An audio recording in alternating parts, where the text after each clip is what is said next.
Ji, today our topic is relative atomic mass and atomic mass unit. जिस तरह से जितनी भी हम मेजरमेंट्स करते हैं उनकी हर चीज की हर वेरिएबल की कोई ना कोई उसकी मेजरिंग यूनिट होती है, ठीक है।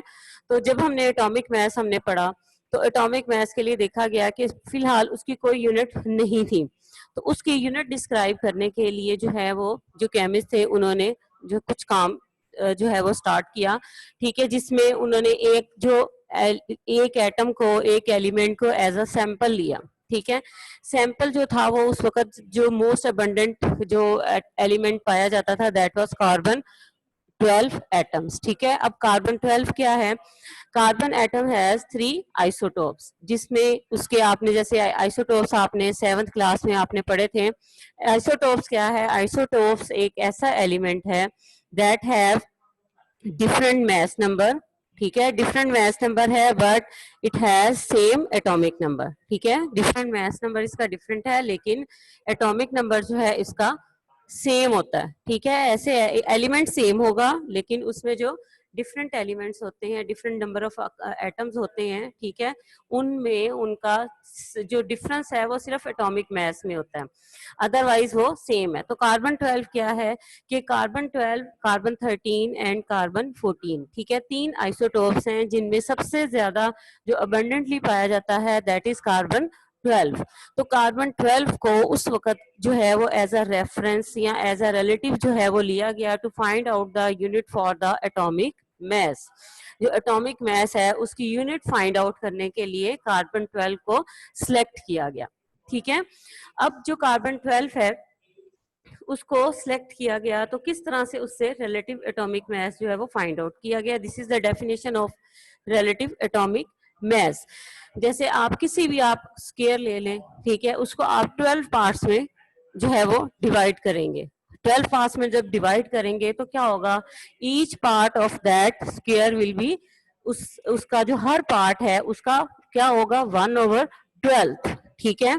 तो इसी तरह से जब कार्बन जो था उसकी मैस को 12 पार्ट्स में डिवाइड किया गया दैट वाज 1/12 ईच पार्ट, ठीक है। जो उसका ईच कंपोनेंट था, ईच पार्ट था, उसको 1/12 का नाम दिया गया।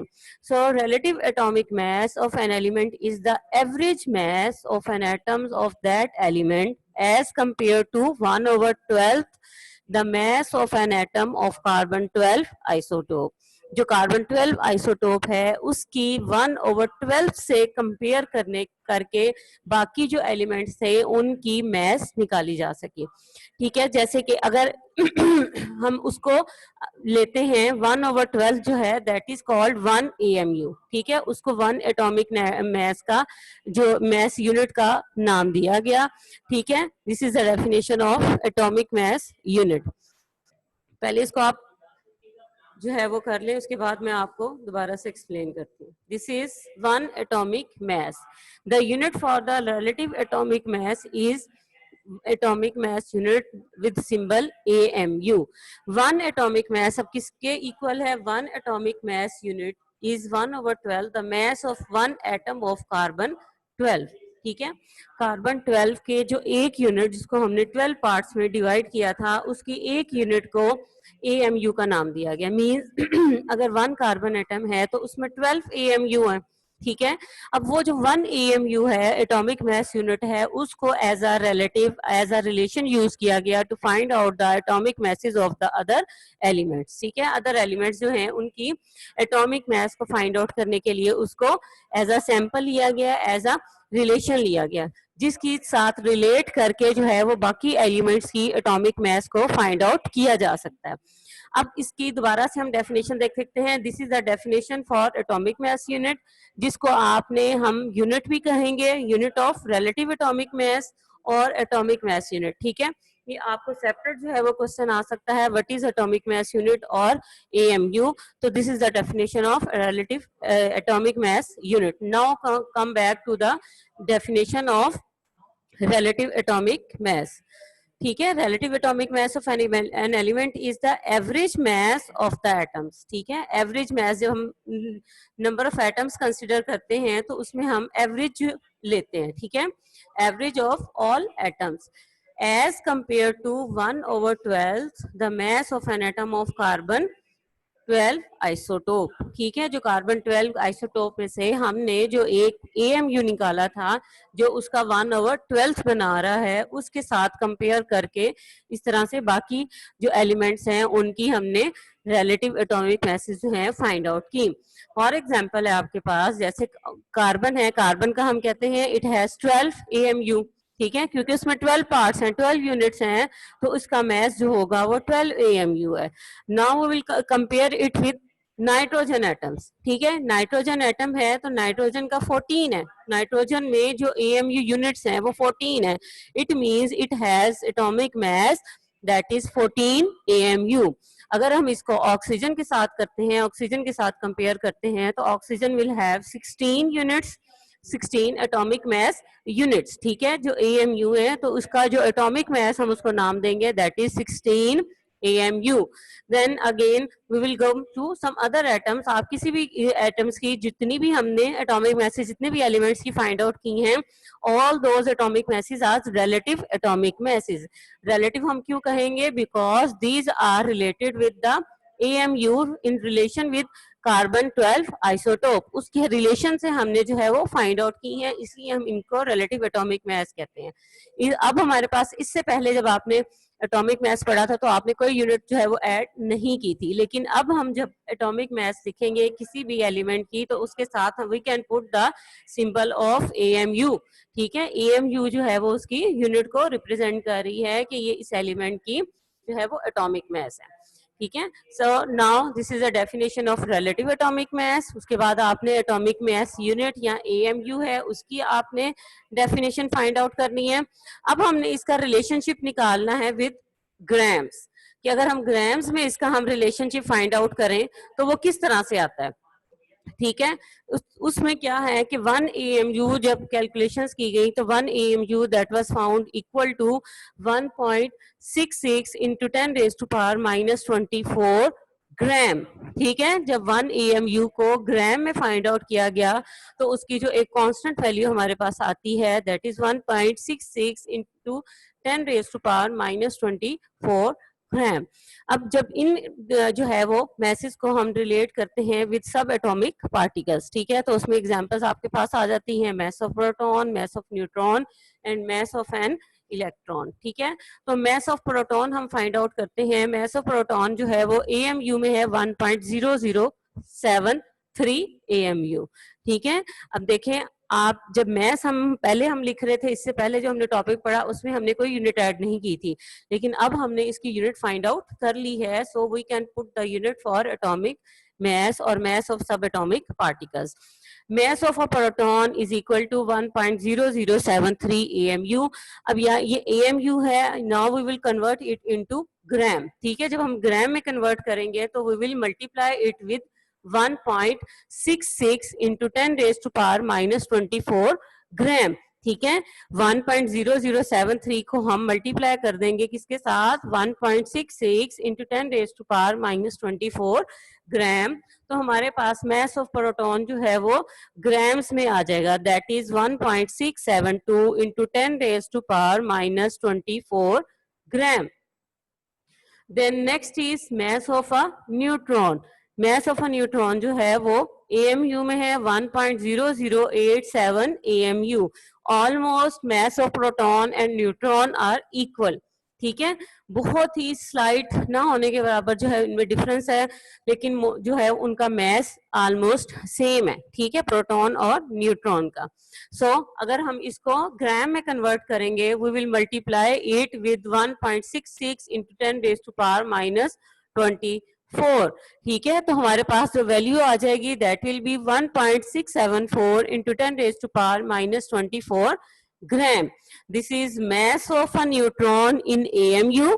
AMU में है आपके पास गिवन है, और उसके बाद आपके पास ग्राम में भी गिवन है। ठीक है, अब आपको पता चल रहा होगा कि हम ग्राम में किस तरह से उसको कन्वर्ट कर रहे हैं, या किस तरह से हम उसको ग्राम में उसकी मास निकाल सकते हैं। ठीक है, सो मास ऑफ एन इलेक्ट्रॉन, जब हम इलेक्ट्रॉन की बात करते हैं तो इलेक्ट्रॉन का जो मास है वो as compare to proton and neutron जो है वो बहुत ही कम है। ठीक है। इन दोनों के लिहाज से इलेक्ट्रॉन जो है उसका मास जो है बहुत ही कम है, इसीलिए आप देखें कि उसकी AMU में भी उसकी पावर जो है वो माइनस में जा रही है। ठीक है, so 5.486 into 10 raised to power minus 4 AMU। ठीक है, जब AMU में है तो वो उसकी माइनस में जा रही है, तो जब हम उसको और ग्राम के लिए फिर माइनस में हम करेंगे तो क्या हो जाएगा हमारे पास, हम उसको मल्टीप्लाई करते हैं तो आंसर आएगा 9.106 into 10 raise to power minus 28 gram. ठीक है, जो पावर्स होती हैं जब हम उनको मल्टीप्लाई करते हैं तो पावर्स ऐड हो जाती हैं। ठीक है, जैसे 10 रेज टू पावर माइनस 4 है यहाँ पर, और यहाँ पर 10 रेज टू पावर माइनस 24 है, तो वो ऐड होकर हमारे पास माइनस 28 आ जाती हैं। अब आप कहोगे कि ये 9.1 जो है ये वैल्यू बड़ी है, नहीं, ये वैल्यू बहुत ही छोटी है क्योंकि इसकी पावर जो है वो माइनस में जा रही है। ठीक है, तो माइनस में जो है वो माइनस 24 जो है वो बड़ी वैल्यू है और माइनस 28 जो है वो छोटी वैल्यू है। ठीक है, सो जब माइनस में वैल्यू जाती है तो जैसे जैसे नंबर इंक्रीज करता है तो उसकी वैल्यू जो है वो कम होती जाती है। ठीक है, वो और वैल्यूज नीचे को जाती हैं। सो यहाँ आपने देखा कि हमने किस तरह से फाइंड आउट की है mass of proton, mass of neutron and mass of electron. AMU में भी गिवन है और ग्राम में भी गिवन है। Now this is very important short question. इसमें आपको रिलेटिव एटॉमिक मास पे आपको शॉर्ट क्वेश्चन आ सकता है। अगर आपको रिलेटिव एटॉमिक मास का की डेफिनेशन आए, you will also right the unit. ठीक है, आपने उसकी यूनिट भी लिखनी है, और यहाँ आप इसमें से एग्जांपल्स जो हैं आप इसमें से एग्जांपल्स आप साथ में ऐड कर सकते हैं जो आपकी यूनिट्स को भी कवर कर लेगा। लेकिन अगर आपको आता है यूनिट ऑफ रिलेटिव एटॉमिक मास या AMU को डिफाइन करें तो ये आपने यहाँ से AMU की डेफिनेशन लिखनी है। ठीक है, AMU क्या है, it is the unit for the relative atomic mass. Relative atomic मास की ये यूनिट है और उसके साथ आपने उसका ग्राम में जो रिलेशनशिप है वो भी आपने साथ लिखना है। ठीक है, और साथ आप इसमें एग्जाम्पल जो है वो आप ऐड कर सकते हैं। शॉर्ट क्वेश्चन इसमें से आते हैं मोस्टली, और ये जो आपकी एग्जाम्पल्स हैं, ठीक है, मास ऑफ प्रोटॉन है, mass of neutron and mass of electron, these are very important for MCQs। Board में भी इसमें से MCQs आए हुए हैं। ठीक है, मोस्टली क्या होता है कि या तो एक वैल्यू आपको दी होती है ऑप्शन में या दोनों वैल्यूज आपको दी होंगी। ठीक है, और MCQs में आपको AMU में भी पूछा जा सकता है, आपको ग्राम में भी पूछा जा सकता है, दोनों तरह से आपको जो है MCQs आ सकते हैं। सो अगर आपको ये वैल्यू याद होगी 1 AMU is equal to 1.66 into 10 raise to power minus 24 gram. ठीक है, ये वैल्यू भी आपको MCQ में आ सकती है। ये वैल्यू अगर आपको लर्न होगी और आप AMU में इनकी जो मैसेज हैं वो लर्न कर लेंगे, you can find out their masses in grams, क्योंकि उसको आपने मल्टीप्लाई करना है तो वो आप उसको ग्राम में जो है उसकी वैल्यू फाइंड आउट कर सकते हैं। सो इस तरह से आप लोगों ने ये वैल्यूज अभी आप लोगों ने लर्न कर लेनी है। ठीक है, और इसको स्पेशली डेफिनेशन में बच्चों को बहुत प्रॉब्लम होता है। डेफिनेशन जो है वो आप लोगों ने स्पेशली आपने लिख के उसको लर्न करना है। मैं दोबारा से आपको हाईलाइट कर देती हूँ डेफिनेशन, ताकि कोई आपका प्रॉब्लम ना आए। This is the definition of relative atomic mass. और कार्बन 12 क्या है, it is isotope of carbon, क्योंकि जो नेचुरल कार्बन पाया जाता है वो कार्बन 12 है। बाकी जो उसके 2 आइसोटोप्स हैं C13 एंड C14, इनकी परसेंटेज बहुत ही कम होती है, और उसका 1/12 जो था उसको एक यूनिट का नाम दिया गया, that is atomic mass unit और AMU। ठीक है, उसको आपने इस तरह से फिर उस यूनिट से रिलेट करके जो था वो बाकी एलिमेंट्स की मैसेज को फाइंड आउट किया गया, इसलिए हम इसको रिलेटिव एटॉमिक मास का नाम देते हैं। ठीक है, थैंक यू। यहाँ पर आपका ये टॉपिक जो है वो कंप्लीट हो गया।